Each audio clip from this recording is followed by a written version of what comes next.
Hi, welcome. This is Failcraftcast and I'm Hammy. Hope you're well and good.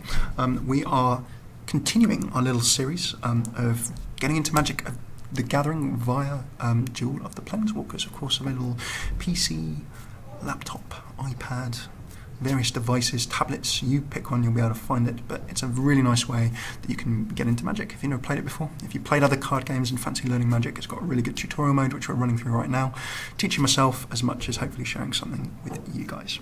So we're going to jump into part 5. We're almost there. We've been going through the various different colours and types of Magic deck, types of Magic hero, Planeswalker, different decks, different colours, different styles that you can get involved with, and we've also been learning basic deck mechanics as we go along. So we are now jumping into part 5. We're going to be learning about activated abilities, artifacts and equipment. Fantastic tutorial in Magic, really does run you through very well. So let's jump in and take a look at this. Really good voiced over tutorial, so I'm not going to interrupt that, but I will add little bits and bobs as I go on. So many cards in Magic have special abilities even after they are cast. Some permanents have abilities you can activate, whilst others have abilities that trigger when certain conditions are met. So this is an idea of activated abilities. So I can play a card and then that card effect might not resolve itself straight away. It might be something that comes in a sec.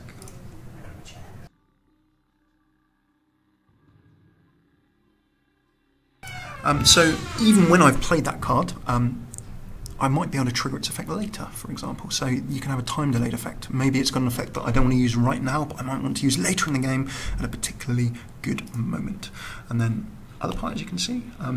Others have sort of conditional effects. So let's say, for example, and I'm making this up off the top of my head, I play a card and it says as soon as they play an ugly ogre, return it to its owner's hand. That would be an example of a trigger or a conditional effect. So you can play something that will trigger not through your choice, but if a certain effect is met on the game. So let's jump in and see the tutorial and let's learn about this together.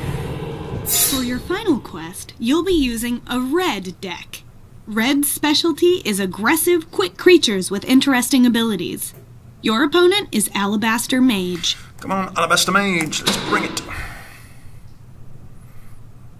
So let's just take a little look at what's in play. We're going to Storm Pegasus. So it's got flying. Of course, we can't block that unless we use another flying creature or a card that gets around that effect. 3 health, 9 health. We appear to be in the ascendancy, but of course we've got nothing to block with. So we're just going to take a straight up 2 damage. Ouch. 7 on the table. And another land goes down from our opponents. Oh, and a Staff of the Sun Magus. You've drawn Prodigal Pyromancer, a creature with an activated ability. That means this creature allows you to take an action, pay a cost, and then this creature does something, an effect.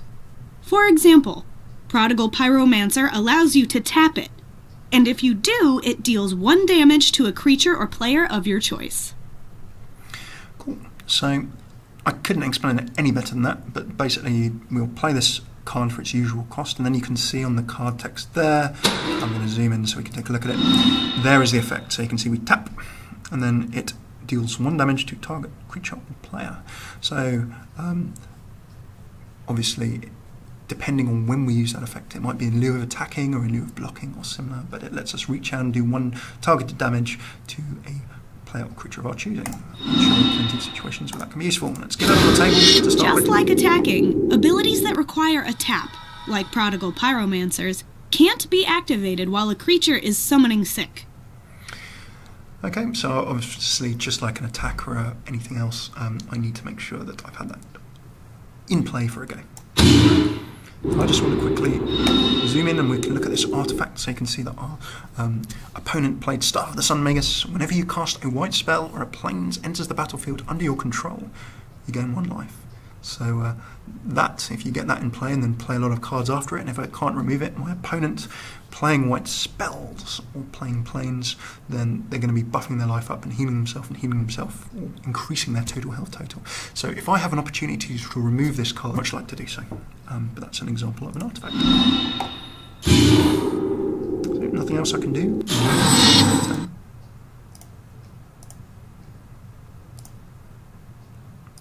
cast an equipment. It usually improves a creature. Casting an equipment spell only puts it on the battlefield. To attach or reattach it, you need to pay its equip cost. Equipment remains on the battlefield even if the creature leaves. There we go. So you can drop the equipment down to start with, but then you need to attach or reattach, you need to pay its equip cost as well. So let's just take a quick look. Oh, wrong one. Let's zoom out, zoom in. Okay. So there's Bone Splitter. So for Bone Splitter, we have just the one cost, but then you need to pay an equip cost of 1 as well to actually attach the equipment to the minion or to the creature. So that's what I believe our opponent is going to do now. There we go, and we can see that although Staff of the Sun Mega still stays there as an artifact, if we zoom in here, we can see that the Bone Splitter gives +2 attack. Very nice indeed. So that's now a 4-1 instead of 2-1. Attack comes in. Of course, there is nothing I can do here. So, because I'm waiting on Summoning Sickness, I take that damage and I'm down to 3. We're in a dangerous position. So instead of a 2-1, got an Equip Bone Splitter. So that means that the equipment means it's now a 4-1. So that Stormfront Pegasus is great. Hooray! Now I'm no longer summoning sick. I can use that ability and I can tap it to deal 1 damage to a player or creature of my choice. So we can probably see in this scenario how this is going to be useful. I'm going to tap. I can click Activate Ability. You can see instead of the usual mechanics, I need to click on the card and activate. I want to target a creature, and pretty obviously I'd like to kill that 4-1 that is going to kill me unless I remove it. Unlike auras, if a creature with an attached equipment leaves the battlefield, the equipment remains, ready to be reattached for the same equip cost. So that's an interesting and important point to bear in mind. Once you've got an equipment on the table, unless your opponent finds a different way to remove it, just because you might kill a creature or remove a creature that equipment is attached to, it doesn't leave into your graveyard. It's there and you can use it again. So you can get multiple bang for the same buck, you just need to repay the equip cost. So that Bone Splitter is going to come back on a creature of my opponent sometimes. Make sure I drop my land, of course. I'm tapped, so nothing I can do in my combat phase. Opponent's turn. Like equipment, there are many artifact cards in Magic. Artifacts are usually colorless. This means that any color of mana may be used to cast them. Even some creatures are artifacts. Anything that affects artifacts can affect artifact creatures as well. There we go. So artifacts are usually colorless, and then basically that means that these can drop into pretty much any color of deck that you're playing, but of course they will probably make sense with some colors or some particular creatures associated with colors more than others. So let's take a look at this example. This is an artifact creature. So Defender, until end of turn, Gargoyle Sentinel loses Defender and gains Flying. So of course, let's jump into more info. So we know about flying. Creatures with Defender can't attack, but if I want to, I can pay that cost, and then I can suddenly make it a creature that attacks. And it also has flying, meaning that it can't be blocked unless it's another flying creature or something that gets around that effect. So, an interesting play. And then we can see, oh, the Bone Splitter has been equipped, so he's paid the cost to equip that artifact. You drew Torch Fiend. It has an activated ability that doesn't require tapping. These can be used even when a creature is summoning sick. Torch Fiend's ability requires you to sacrifice it, put it in your graveyard, to get the effect. So this activated ability doesn't require a tap, and because it does not require a tap, you can see it just requires the plain cost and also sacrificing the Torch Fiend. I think it's pretty clear we're going to be using this lovely card to remove that artifact. I'm going to zoom out. I just need to wait a bit. There we go. Sacrifice Torch Fiend, discard target artifact. There's only one artifact I want to remove. Boom! There goes the Bone Splitter.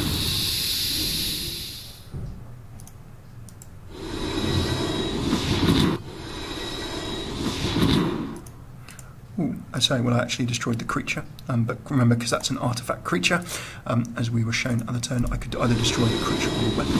So I actually went for the weapon there, although that was by accident. Still good. Cool stuff. Okay, I can Prodigal Pyromancer, and then I can damage myself if I really wanted to. I'm going to go for the Alabaster Mage, of course. There you go, we can just zap for the 1, but it's an unblockable 1 because it's got in the way, it's not going to be doing anything. Down goes an Archangel. I'm going to zoom on that so we can check it out. Flying and Vigilance. So we know about flying already. I won't re-explain that. Click on Vigilance, they don't become tapped when they attack, meaning that they can then obviously be used to block the next go as well. 5/5, quite an expensive creature there, but nasty. Of course, we're on 3 health. Anything. You drew Dragon Hatchling. Red mana. All activated abilities may be used as many times as you can pay the cost. Be careful. The ability only lasts until the end of the turn. So, there we go. If I can pay the cost, I can be using them as many times as I can pay for. But if I can tap it, I can only tap the card once. But if it's an activated with a land cost, like this Dragon Hatchling's ability, I can activate it as many times as I have red. And I have 7 red. So, let's play Dragon Hatchling. And of course, don't forget this has got flying, so attack.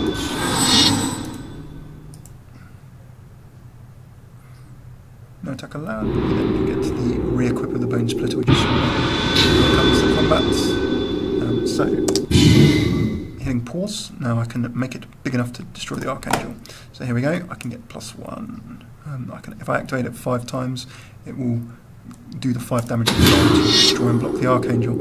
So although I've costed 5 mana there, I've just created a card that can block, and it can block enough to take out that threat that would otherwise end the game.